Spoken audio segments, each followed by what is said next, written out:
Blog Talk Radio.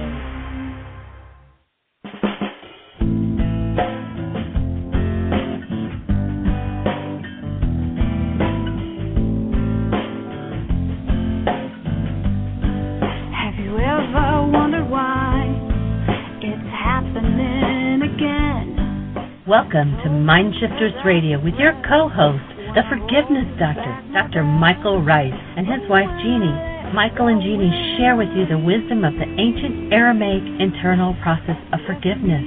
They offer tools and support 5 days a week from 2 to 3 p.m. Eastern Standard Time.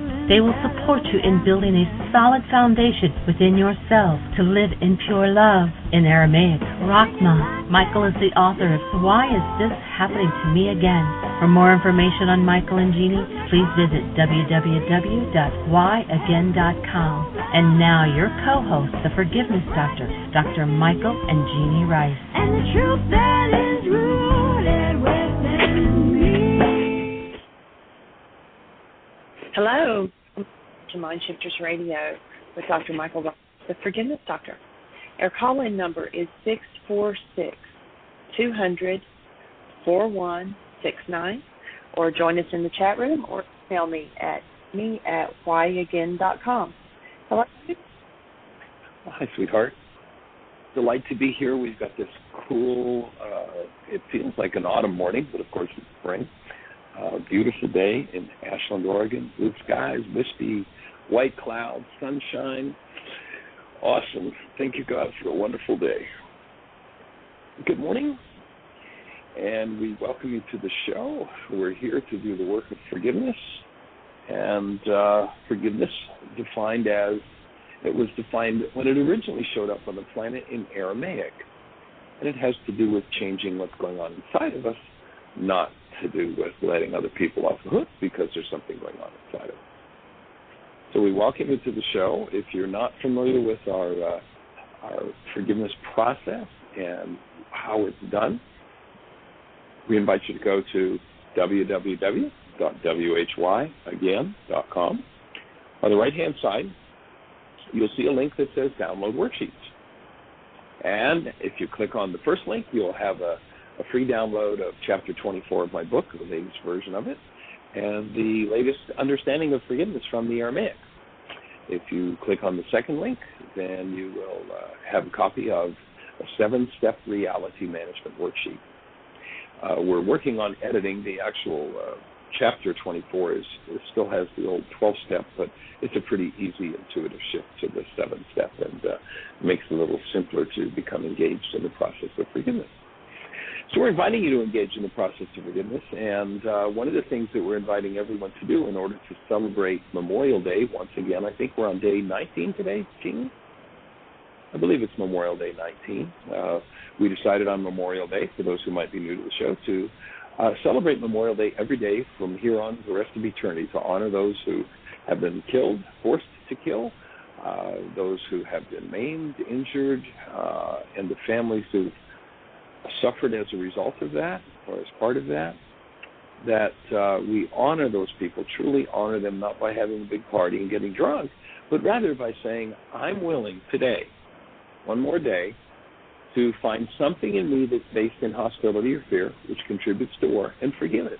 So we invite you to pick up that worksheet process and do some of that work around letting loose of what never belonged in a human form in the first place.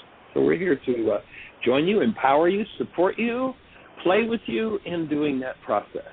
And so we are delighted and honored that you're here with us.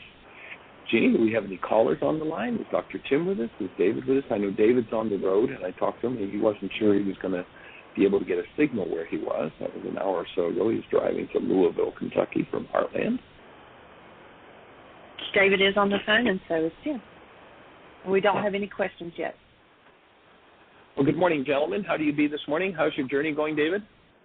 It's going well. There may be some background noise here, so I'll be on the show as long as that I can, and thank you guys, and I'm on my way to Louisville, about 20 miles from Paducah.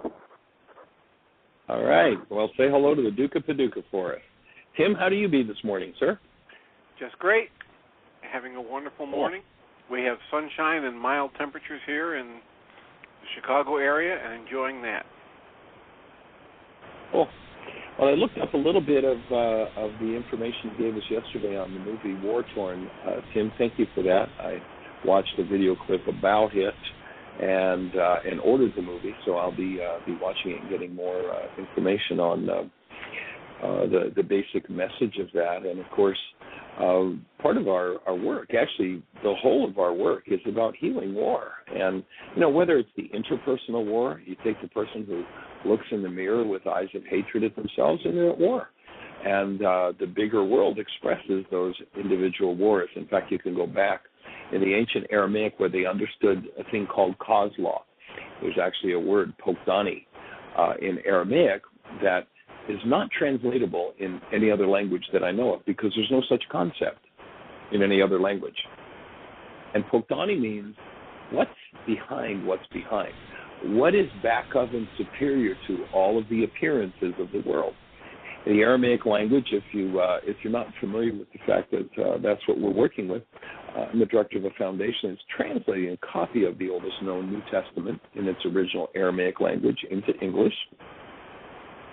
And that language, it turns out, is a physics language, it's a genetic language, it's a psychology language, it's an energy system theory language, it's a language about physiology, and it understands and explains all of those things.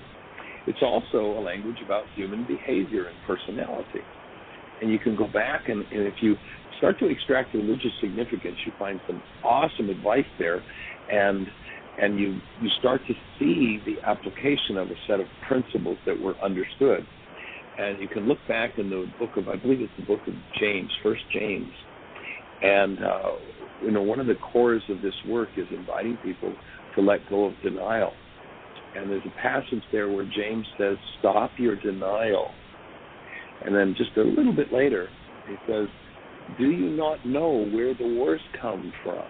Do you not recognize that they come from the war or the conflict within your members?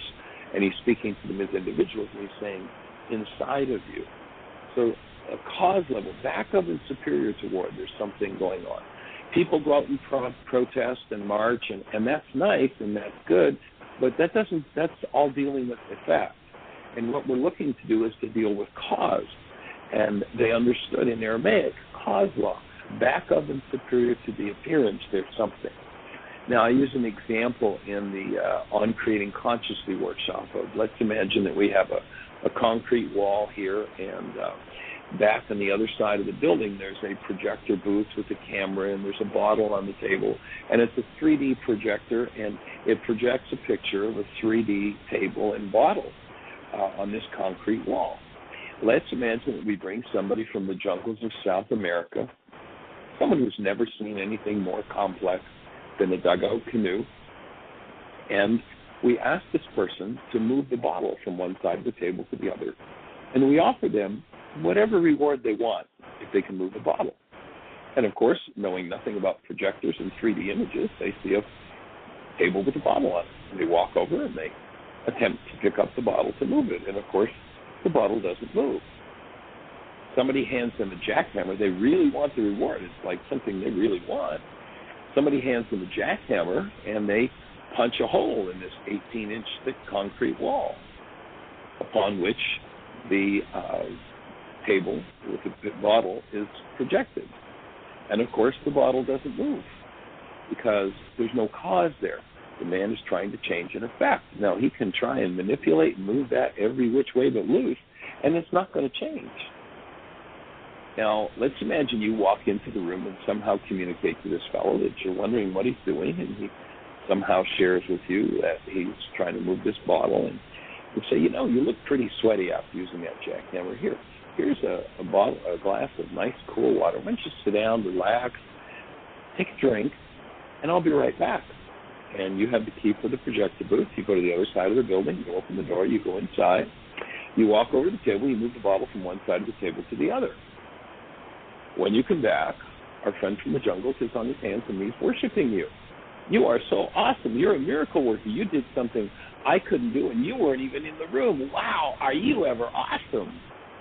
Could you imagine yourself saying to this person, excuse me, sir, worship is not appropriate. Please, stand up, get up, please get up.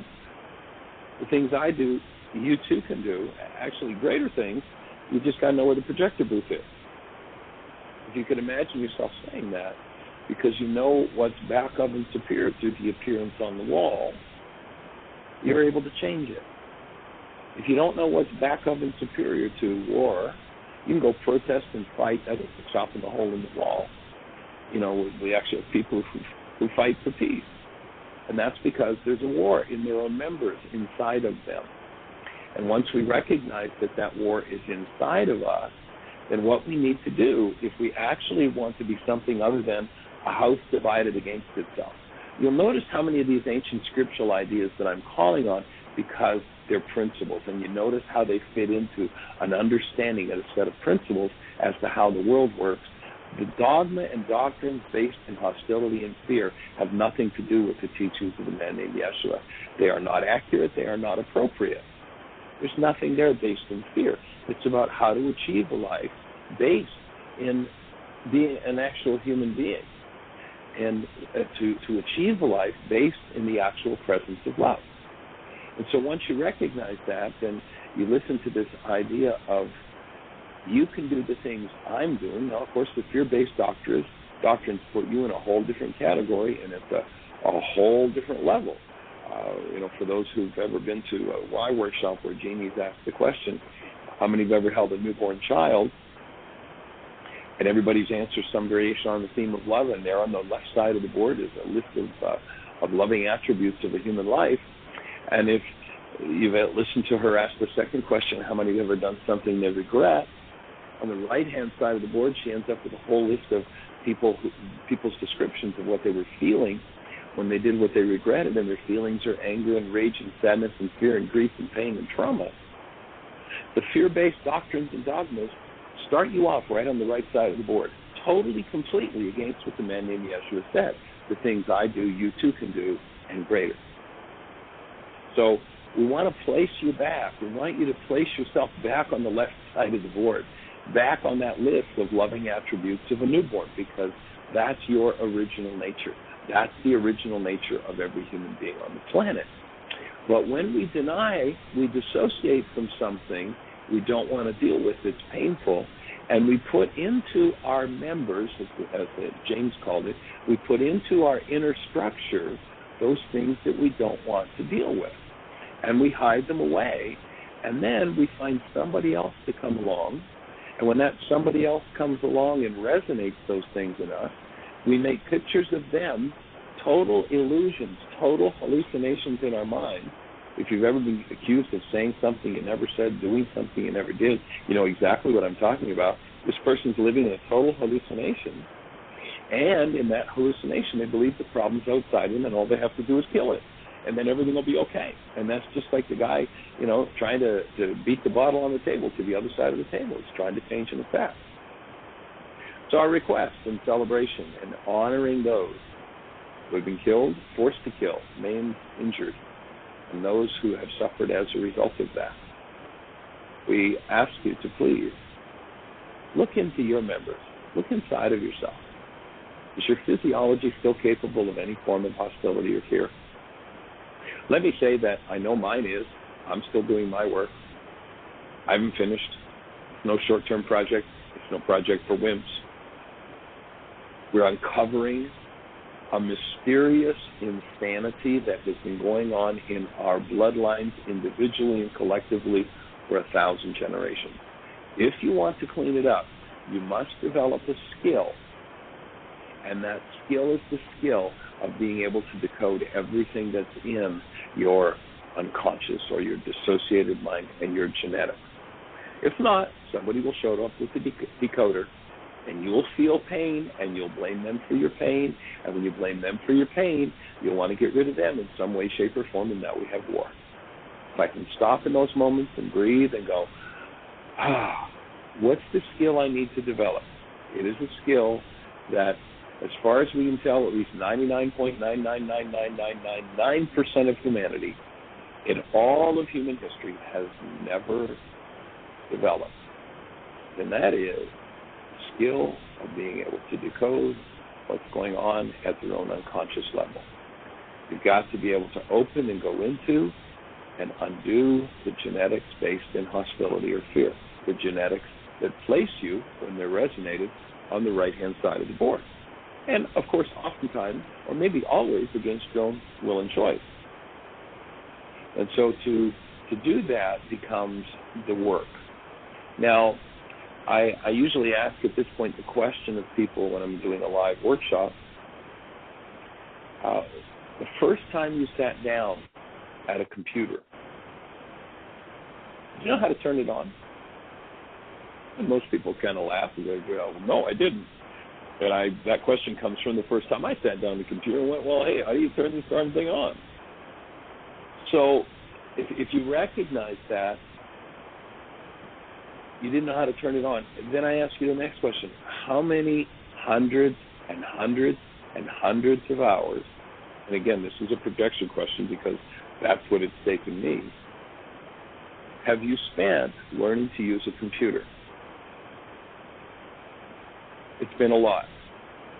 In order to figure out and understand how your own internal device works, which is the most complicated computer on the planet, you're going to have to be willing to devote at least as much time in order to create a true human life. If you find yourself functioning out of hostility or fear, if you find yourself feeling and experiencing hostility or fear, then your work is learning how to undo that, how to remove that, how to hit the delete key from your carbon-based memory system. And we call it a carbon-based memory system because if you talk to a physiologist, you'll find that the base element of your body is carbon. That's its basic element. And carbon stores information within this structure. It's a database. And it stores information from generation to generation to generation. What we're looking to do is invite you to understand that if your physiology, your carbon-based memory system, can produce any form of hostility or fear, then you have a conflict within your members. And by holding that conflict within you energetically, you radiate an energy, a measurable energy wave that contributes to conflict and war on the planet. Becoming an unhealed healer, wanting the world to change while you refuse to do your own work isn't going to work. When we come inside of ourselves and remove the very capacity to experience hostility or fear, we get to the point where we actually start to live a human life. And that's what we're inviting everybody to do, and to honor those who've gone before us by picking one issue you're willing to heal today and move through it. Michael, we have a question in the chat room. Yes, ma'am. Yes, ma'am. They say, is the ancient Aramaic studies considered an Eastern philosophy? Well, the Aramaic language, interestingly enough, is a language that was spoken as the lingua franca of the Middle East. You could go anywhere for thousands of years. You could go from the Middle East to the Great Wall of China. And virtually everybody that you ran into knew Aramaic. It's kind of like English today. You know, I've been in India, I've been in China, I've been in Tibet, I've been in Greece, and we've been in Sweden. You know, everybody speaks English. Well, back then, Aramaic was the language that was commonly spoken around that area of the world, all the way to the Great Wall of China. So the text that we're working with actually comes from the Middle East and the ancient teachings of the man who's traditionally called Jesus, but his name was not Zeus. Look into the Greek language. Zeus means hail Zeus. His name was not Zeus, and it was not about hailing Zeus. The reason why he was called Zeus is because, remember that this was being taken to the Greek world. The Greeks didn't particularly like the Jews. You know, and this man, Yeshua, was Jewish. So a Jewish name, it just didn't go over very well. So what do? If you're trying to convert all of these people to your belief system, what do? Well, you give them a name they can accept. Well, hey, what about Zeus? Let's go with one of their gods. His name was Yeshua. For those who are prattling about you got to call on a name, it would seem like you might want to get his name right. His name was Yeshua. So he was someone who thought, taught, and healed through an understanding of Aramaic ideas. If he sat in most places where the Greek interpretation of those ideas shows up today, he would say, that's all Greek to me. It's not what I said. It's not what I meant. I use an example of, actually, I did this the other day, so I don't need to go into that example again of the misinterpretation and misunderstanding. But so it comes from the Middle East, to answer your question. Any thoughts, questions? Jeanie? Tim, since our conversation yesterday, do you have any thoughts for us, having brought that movie War Torn up and I would just conversation? I would want to clarify that I'm not exactly recommending that movie War Torn, except that if somebody wants to do some work with a stack of worksheets, that movie is probably going to stir up more than most movies you'll watch, especially related to war. They did it very graphically, and what they're trying to point out is that the pattern of trauma from war has been around for as long as we've tracked history, and they were trying to combat a group of people who were saying post-traumatic stress disorder is a set of excuses people use to get benefits from the government, or it's a thing people use to try and avoid having to do their duty. And they were just trying to track the history of it as a serious set of consequences when people engage in that violent behavior or have to witness it. And it was done in an exceedingly graphic way. So I would only refer people to that if they were actually working to try and spread awareness about post-traumatic stress disorder, and with the advice that they should have a set of tools with them, either something like the EFT energy work, the tapping acupuncture meridian points, or a stack of your worksheets to try and process through what will inevitably get stirred up in them if they watch something that disturbing. Right. So my thought on that, my input would be, of course, a few flickers of light and a plastic cone vibrating on a television set can't cause anything in us. It's got to be in us to start with. So, and I can remember a time period where I wouldn't go to a violent movie. I just wouldn't touch it. And one day I had the guidance to go to a very violent movie, and as the violence started, it's like, what am I doing here? I don't want to put this in my field. And what came back out of my guidance was, Michael, you have a belief in bodies and violence and things that are done to bodies, and holding those energies in you is going to produce that in your world. You're a creator. This is what's going to produce results in you. That's the cause level.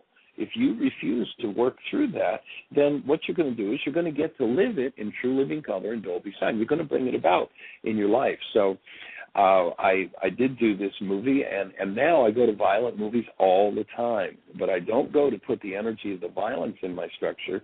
I go to breathe and forgive and undo whatever that movie stirs up in us. So absolutely, we'd suggest that you have tools beside you. But if there is all kinds of disturbance and pain and anger and rage in you that you wouldn't otherwise get to look at, and I guarantee if you got a genetic structure, it's there, then on an energetic level, you are, even if you want world peace more than anything you can imagine, you are a contributor to war. In the ancient Aramaic, again, this is physics, Yeshua said, you're a house divided against yourself.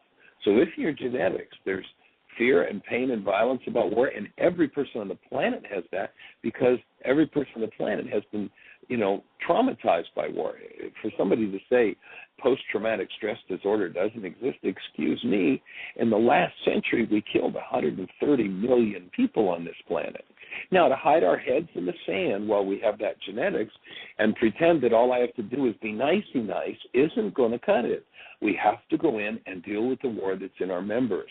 Now, let's come 2,000 years forward. There's a book out there called A Course in Miracles.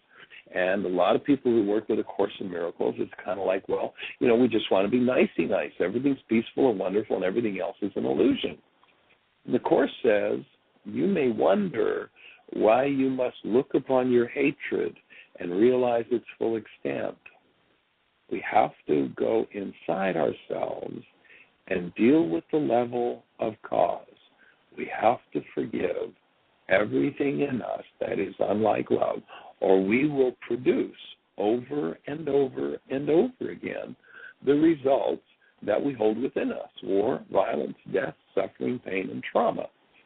Those who hold post-traumatic stress disorder, and I would offer that most people who were brought up in a home are suffering post-traumatic stress disorder today. That's why there's so much hostility and fear on the planet. That's why the murder rate is so high. That's why the suicide rate is so high.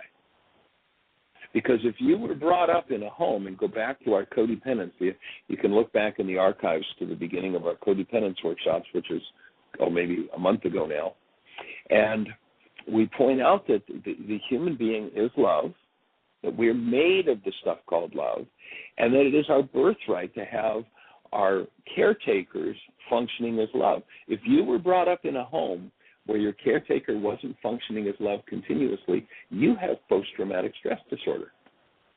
Because the stress, the strain, the pain, the trauma of having had to give up the direct experience of a human life, and again, if you want to just define a human life, hold a newborn.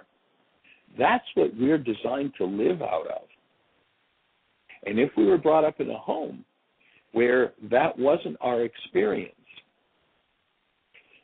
the trauma and the pain of having to give up that direct experience to buy into the insane way the world works creates post-traumatic stress disorder. And it's virtually every mind on the planet that's experiencing that right now. What we're looking to do with this work is to support a core group of people, as large as that core group of people would like to be, who are willing to say, okay, I'm going to be brave enough. I'm going to go in. I'm going to allow everything that's in my genetics that's based in hostility or fear. And by the way, if you've got nothing in there, there's nothing to be concerned about. I'm going to allow it to resonate, to come forward. I'm going to learn to decode it, understand it, and remove what doesn't belong from my field, so that my human form, with all of this genetic history, is a place that is a fit instrument for me to express in as a human life, as the active presence of love. Now, if you've got post-traumatic stress disorder and you live in a world of hostility or fear, that sounds like the most insane conversation we could have. I would offer, it is absolutely sane. I would offer that if you hang around the work long enough and you come to understand it deeply enough, you can go inside yourself. You can remove all hostility and fear. And whatever anybody else in your world is doing, you can come from and experience a mind and a physiological system filled with love. That's the essential nature of the teachings of the man named Yeshua. You'll notice he would not give up his human life, love, for anything, including those who would kill his body, which, of course, means that by maintaining the proper power supply love, they couldn't keep him dead. That leads to resurrection. So, we're here to support people in learning those tools and understanding them and moving into a true human life. When we get enough people who have human forms to actually incarnate as that newborn energy that we all are, when enough people will do that, there will be an energy upon the earth that will encircle the globe and touch every person's genetics on the planet. And those genetics are going to start to open, and they're going to start to heal. And we're going to see a whole different process happen. All we need is to use the tools. If you're willing, if you've got the courage to be one of those that says, it's actually pretty easy for me to do hostility and fear. In fact, it's totally effortless for me to do hostility and fear. But it's really the hard way to live. Michael, what you're talking about sounds like a lot of hard work, but I realize that living this way is the really hard thing. And so I'm ready to go for it. I'm ready. Remember, Yeshua said, take up your cross. He didn't say take up my cross. What does taking up your cross mean? It means you go inside yourself and you clean up all hostility and fear and come to a state of healing. That's what we're here to do. That's what we're here to create support for you doing. Jeanie, you got a question for us or comment? There was a question in the chat room about how water is linked to thought, and I told them that, and you can add to all of this, that we are mostly made up of water, and that, we agree with Dr. Emoto and how the change in the water crystals just from words and thoughts, and so the words and thoughts that we have changes the water crystals in our system, in our so-called physical body. And then I went to another flip side of talking about water and saying that, our intake of water, that it needs to be, clean, healthy water. And then the conversation went on that when we pray over food, that not only are we giving thanks for the food, but that we're also, if you put that positive thought in there, it changes any negative energy that might be in the food or the water before you drink it or eat it. Yeah, if we bring an actual human life present, we can start to transform everything around us. And water is just a memory storage system. That's all. It just stores frequencies. And so when we store frequencies of hostility and fear in our bag of water called the body, then we get to play out hostility and fear when we decide to shift and change that. And forgiveness isn't about letting other people off the hook because we have some form of hostility or fear in us. Forgiveness is about how I go inside myself and change the content of my own carbon-based memory system, my own bag of water, and remove hostility and fear. Now I've got a place to embody my human life. And that's what we're here to do. David, are you still with us? Do you have any thoughts for us? I am still with you. It's going to be noisy. Let me pull over. Do you have a question for me? No, I was just wondering if you had anything to share on the conversation at this point. Yeah, let me come back on. Let me get over here where it's quiet. I'll be right back on. Okay. Tim, you have any other thoughts? And by the way, our phone-in number, if you want to call us, if you have a comment, a question, is 646-200-4169. 646-200-4169. And when you call in, if you've got a question or comment, hit 1, and that will put you in a queue to ask questions. David, you might want to mute your phone while you're pulling over. We're getting all the road noise. David is the property manager at Heartland, and he is on the road traveling to a family wedding in Louisville, Kentucky today. So. Tim, you have any other thoughts on the conversation so far?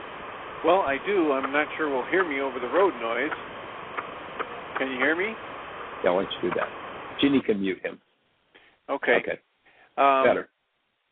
Good. The thought I had was about one of the more recent things that came up for me, and that was going to bed one evening and hitting the pillow at about 10:30 and just getting comfortable, and then realizing that I left my bicycle on the back of my car unlocked, and that it had been there probably 5 or 6 hours. So I got up, and instantly I was upset, and I got up and got out of the bed and pulled some clothes on and was heading out, and Christy asked, what's the matter? And I said, I left the bike on the car. And she said, what are you going to do? And I said, I'm going to go out. I'm either going to, if the bike is still there, I'm going to lock it on the car or bring it back into the garage. And she said, well, you don't want to lock it and leave it on the car, do you? And instantly, what shot out of my mouth in upset was, no, what I meant to say was, I'm going to go see if the bike is on the car, and if it's still there, I'm going to come up and ask you what I should do with it. And then I walked out of the room, and with each step I felt worse and worse. And I thought, why did I say that? And so I walked downstairs and brought the bike actually into the garage and came back upstairs and apologized and said, I'm sorry, I was obviously just upset with myself for leaving the bike out where it could be stolen. And then I realized I needed to go do something with that because there's clearly upset energy in me that I wasn't aware of. It was a very nice day. It was a beautiful day, and it was a nice evening, and we were settling in for bed, and all of a sudden there was all this upset. So I did some worksheets, and then I did the NET work I do on the energy work that tracks down where a disruption might be, and it went back to very early in life. And when I did the release, I remembered a long series of upsets and times when I let anger get the better of me from grade school and high school and college days, and I was struck by lots of grief. And so that was a very powerful release and a set of worksheets that really uncovered that I seriously beat myself up every time I let anger erupt from me. So that was one of my most recent big pieces of work, and I thank you for the tools to help dismantle that. Delighted. Awesome. And, we've been running a thread since we did our codependence series, which ran over a couple of weeks if somebody wants to tap into the archives and look at those. If you tie this in with the whole codependence thing, with the stress, the judgment of self, I left the lock off, the goals you had for self, the goals you had for bicycle, the goal you had for thieves, would create an ultra-stress condition. And so what you can track back to is looking back to when your power person did that very behavior to you. Because when we become ultra-stressed, we do exactly the behavior. And it sounds like what you did was turned in a sarcastic way to the person that you cherish in your life.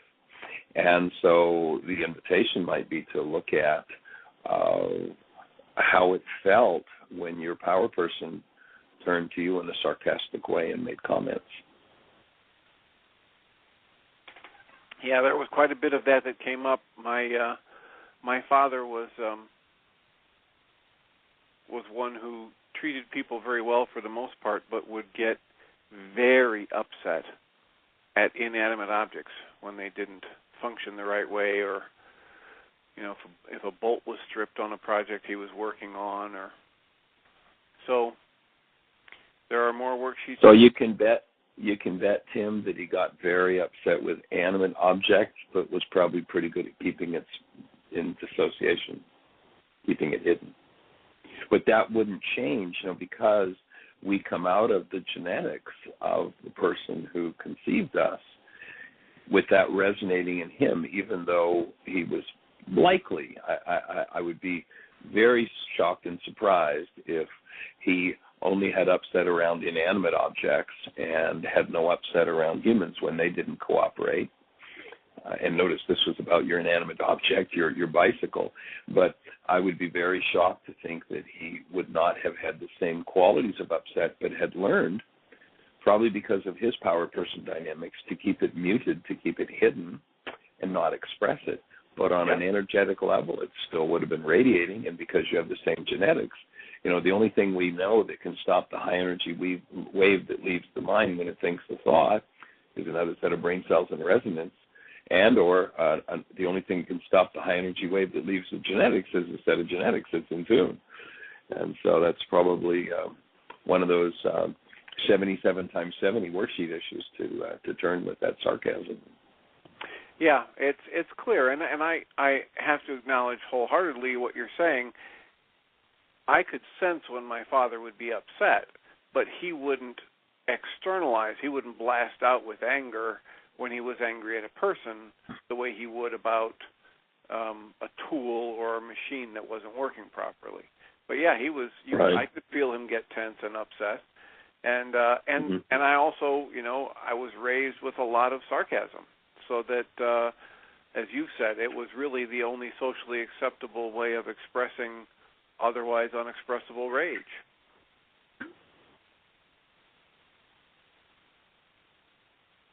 So then the rage, when she asked what you were going to do, pointed toward her, would have been about what dynamic between you? Well, as far as I've gotten is to just fully be aware that I wasn't angry at her at all. I was angry at myself for leaving the bicycle outside where it wasn't secure. And the upset came into me the moment I realized the bike was there and that I had to get out of the comfortable bed at the end of a long day and go out and do something about it. Right. And as I was getting dressed, I was wondering, and I was wondering if it was even going to be there, because it's entirely possible if I hadn't been near the car for 5 or 6 hours that anybody could walk by and just pick the bike up and walk away. Right. So that would be the stressor. So that would put you into the ultra-stress condition. But the verbal sarcasm was pointed at her. And I would invite you to look at perhaps, seeing as how your comment to her was that you were going to go and see if the bike was there and then come up and ask her what you should do about it, has to do with being controlled. That her question was about, or the reality that came up in you was perhaps about being controlled, and that's why that unacceptably expressed rage came out, pointed at her in sarcasm. Yeah, it resonates more with the idea of questioning my judgment, so that if I had gone down and decided that I wanted to just lock the bike and leave it on the car, then her saying, well, you don't want to do that, that's a bad judgment. Right, yeah, okay. So being judged. Yeah. Cool, well, geez, another 77 times 70 worksheets. Awesome. Well, easy for you to be happy. So how did it feel when your power person, pardon me? I said it's easy for you to be happy. I apologize, Tim, but you know I'm here holding the space. And how did it feel? And I acknowledge your courage, a professional as you are, to be able to just go for it. And how did it feel when your power person questioned your judgment and informed you how your judgment wasn't very good, that you made poor judgments? Well, that was one of the more painful things in my life and my relationship with my parents. I always wanted to make the good judgments and be seen as somebody who was smart enough to do the right thing. So that was very painful.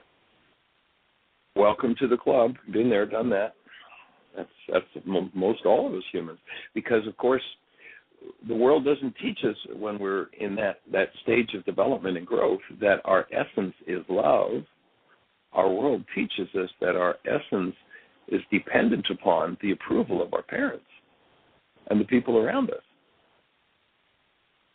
And so, that old song of looking for love in all the wrong places, when I'm looking for somebody to approve of me and I call that love, I'm doing that because I've given up my true essential nature. And again, in all the years I've been doing this, the few times that I've seen somebody able to go really in a process level, go all the way back to the moment at which they gave up their direct experience of being love, buy into an unapproved of non-being self based in hostility or fear, holds such, I can't say a word big enough, horrendous pain.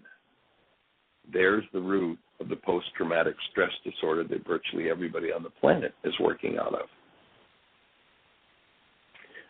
And if we're really honest, we really need to go back. I know it's a giant piece just to get that it's possible, but to really truly go back to the moment where I was functioning as love. There's a cool line in the story about Vincent van Gogh, and it kind of gives a reference to this, and it speaks of the being of Vincent van Gogh. and I believe it was his brother who's writing the song. I'm not sure. It's supposed to be from the brother's perspective. And the line in the song is, I could have told you, Vincent, this world was never meant for one as beautiful as you. And in order to enter into the game that's being played on the planet, most of us have to give up the beauty, the being, the awesome experience of the direct active presence of the love of God and trade it in for a non-being self. I'd offer that's what's behind every suicide. We talked yesterday about the 40 or so suicides between the active servicemen, about 20 a day and 16 a day, according to VA statistics. And VA apparently only checks in about 25% of vets. So very likely the daily veterans, those who are outside of the service who are not in active service, is probably at least 4 times 16 a day. And somebody wants to question whether there's such a thing as post-traumatic stress disorder. Well, it's kind of normal, so I can see why somebody who's living in post-traumatic stress disorder themselves and is in denial of it, that I'm doing just fine. Well, yeah, I kicked the cat every once in a while. Oh, yeah, I raged at my kids yesterday. Well, yeah, I gave my spouse the look, and I looked at myself in the mirror and thought hateful thoughts. But that's just normal. I'm doing okay. I don't have any post-traumatic stress disorder. And as David said the other day when we were talking about it, most vets are like, I'm doing just fine. Well, yeah, I drank a fifth of scotch this morning already, and I'll have another fifth this afternoon, and I'll smoke a little weed, and I'll do a little coke, and I'll rage a little, and on and on it goes.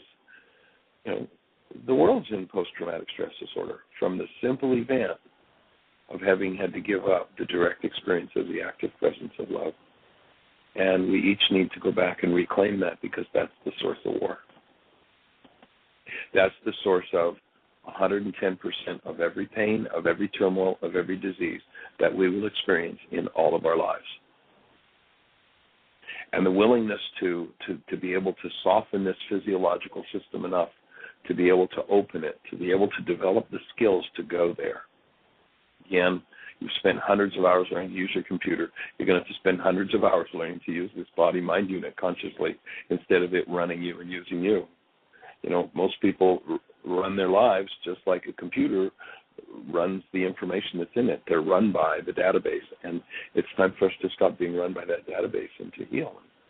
And I sure do appreciate your courage and your willingness to assist us in bringing these issues forward, your courage to be able to speak of them directly and courageously and honestly, and to support all the people that you're supporting. For those who don't know Dr. Tim, he's a psychologist that practices up in the Chicago area, Clear Lake? No, pardon me. Crystal Lake. Crystal Lake has a support group every Tuesday evening working with the tools of forgiveness. And it's awesome to be sharing the planet with you, Dr. Tim. I really do appreciate it. Well, you're entirely welcome. I feel exactly the same. I know that I've been watching my progress over the last 6 or 7 years that I've been exposed to this material, and certainly the last 6 that I've been doing the support group. And it really does, it has helped accelerate my process, because as a therapist I've done a lot of different techniques and therapies and group work and meditation and breathing, but it's really accelerated over the past 6 years from exposure to these tools, and then the support of having that group each week. It's like a gift for me, because often people aren't willing to share their struggles, so I get support to work out my struggles. So it's magnificent. Awesome. Well, we've got David on hold. He's getting ready to come in. But before we do that, Jeanie, just let me throw out one more thought, and that is just recognizing that this work of the return to being has been a development from humanity's first fight, our first act of violence. And one who actually does the work required and experiences a direct return to being regains this estate of love that we're designed for. And when they do, they're freed from any propensity toward violence in any of its guises, whether it's mental, verbal, emotional, visual, financial, religious, that the abuse just disappears. The words of hostility and fear begin to disappear. And the words of one who speaks of such a possibility, ring a bell inside of virtually everyone. And the journey, it's an appealing journey, but it's not an easy journey. And we invite you to set the intention to achieve the result that we're talking about, a total return to being, and then on a daily basis to set the goals to do the work that it takes to go there. It is a huge, huge undertaking, and we acknowledge everyone who's willing to go there and do that. And Jeanie, would you key David in with us so that we can say hello once again? David, you're on. Hey there, David. How are you, sir? I'm doing really well. Let me put this on. Let me fix this. There it goes. Is that better? Can you hear me? Good. We got you. Okay. Just a couple of quick thoughts around especially with the one caller that called in and asked about water and so forth. And the thing that came to my mind was, as you talked about this container within, it's water and it holds information. And when we look at this, to shift, the biggest challenge that I have is to remember that this is for me to remember this is an energy system, and that I've created this energy system out of my thoughts. And that transition to when I can remember that there's nothing going on, that this is just an energy system, and when I look at it versus an energy system, then it's simple for me to see, wow, okay, well, there's an energy. This energy is just being resonated. It's being triggered, and it's firing. There's energy, that's sparks coming off of it, or however the person may visualize it, that there's currency, that there's, and it needs to either be resolved or it needs to be let go of, to dissipate it. And, it is great to have the support and the people that are calling in and interested in it, and just staying with it. It's the whole idea of staying with it and recognizing that this is an energy system. Absolutely. Nothing physical about it. And as we realize that's the stuff we're made of, and that's the stuff we get to heal.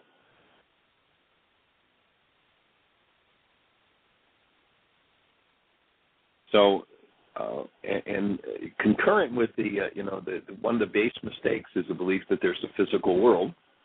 If we listen to Einstein says on such things as matter we have been all wrong. What we've heretofore called matter is energy whose vibrations have been so lowered as to be perceptible to the senses. There is no matter. And so matter doesn't exist. If you listen to Max Planck, he's receiving the Nobel Prize in Physics. And he says, as a man who spent his entire life studying matter, I can tell you this much. There is no matter as such. He says our entire world is made up of exceedingly smaller patterns of vibratory fields, nested one within another, within another. And once you recognize that, then what have you nested in your field that causes you pain? Not what's wrong with your body. Because if you say what's wrong with your body, you just started out with a whole incorrect premise. If you start with an incorrect premise, it's kind of a principle of mathematics. If you start with an incorrect premise, you'll end up with an incorrect conclusion. You don't have a body. There's nothing wrong with your body. You have an energy system. You've nested some frequencies that distort what look like your cells, but that's just an appearance in the mind. And when you start to see through that, then you realize that your field is a series of nested frequencies. Some of them belong there, some of them don't. You want to remove the ones that don't. And so that one of the base mistakes is believing that the body is a physical thing. One of the other base mistakes is thinking that love is something that we do or that others do to us. That's two of the base problems of this whole dilemma that we need to resolve. Love isn't something that you do. It's not something anybody can do to you. Because love isn't about doing. Love is a state of being. Hold a newborn, you get a direct experience of love. You get to experience exactly who you are. And when you get to experience exactly who you are, you get to start to shift and heal who you're not. And that's called forgiveness. Most people would rather blame and find somebody else at fault. And so when it was said, the first law is you must love, and they named 3 objects of attention, God, neighbor, self. That law was saying not something about a behavior toward them. It's got nothing to do with them. Love is the state of being. It's what you are. So that commandment, and it's interesting, I've heard people who jeer and are sarcastic about, following some guy that tells you you have to love everybody. What an idiot he was. It's the most genius piece of advice ever given on planet Earth. Because if you don't maintain a human life, you're dead. And he wasn't saying something about behavior toward them. He was saying, maintain your newborn existence. Maintain the active presence of love, whatever object of attention you think about. And if you have a nested frequency based in hostility or fear about any object of attention, then that nested frequency is going to rip you out of your human life. He said, don't be concerned about what can kill your body. Be concerned about what can kill your being, your soul. And so the command wasn't about doing something toward a neighbor. The command was maintain your state of being as a human, and you will heal every nested frequency that never belonged in you. And as you get that, everything starts to shift. Now, if it seems that in the face of hostility or fear, how could that possibly happen? How could you possibly do that? There are a few movie tips I have for you. Go see the movie Invictus. We're going to suggest some movies like that one, War Torn, that you sit with worksheets and you be ready to do some work, because it's going to bring up all kinds of stuff that you've maybe never wanted to look at, maybe been denying and dissociating from your whole life. I promise none of it will be stirred up in you if none of it is in you. If none of it is in you, you have nothing to be concerned about. If it's in you, you want to go there and clean it up. So work with the forgiveness process. And now some others, go and see the movie Invictus, and you'll watch a man who spent 20-plus years in prison, who was horribly abused simply because of apartheid in South Africa, because of the color of his skin. And he comes out of prison, and he's elected to be the leader of the country. And the people in his party, who are lesser men than he, who live in hostility and fear, the movie is about the rugby or the soccer team in South Africa, and that soccer team, as I understand it, was a symbol of apartheid, a symbol of all the oppression of blacks in South Africa. And those who were living in hostility and fear, who were part of his party, they we're going to just dismantle and get rid of this team. And here's the one who can hold the space of love and functions out of a human life. He made use of his time in prison. He gained himself a human life. I don't know much about his history before that, but he came out of prison with a human life. And he says, wait a minute, guys. And his party, there were a lot of people who were violently opposed to what he said. He said, no, we're going to use this as a symbol of our healing, because we need to heal. And so this man goes forward in a state of love to the very symbol that everyone who's been a victim of apartheid hates. And he uses it as a space to heal, and he works with the white members of the team to make them a winning team again and bring the country together. It's awesome. Watch that movie, Invictus. Go see Gandhi. If you think it's not possible, watch Gandhi and watch a human being in action, the actual presence of love. You and I can do that. You and I can re-embody as the active presence of love and create the best day yet of our eternal lives, and the same for every person on the planet. I join you in that. Bless you. Thank you for listening to Mind Shifters Radio with the Forgiveness Doctor, Dr. Michael Ryce, and his wife Jeanie, who present the internal Aramaic process of forgiveness. Michael and Jeanie are here every Monday through Friday from 2 to 3 p.m. Eastern Standard Time on Earth Angels Radio. For more on Michael and Jeanie, please visit www.whyagain.com. That's www.whyagain.com. AGAIN.com.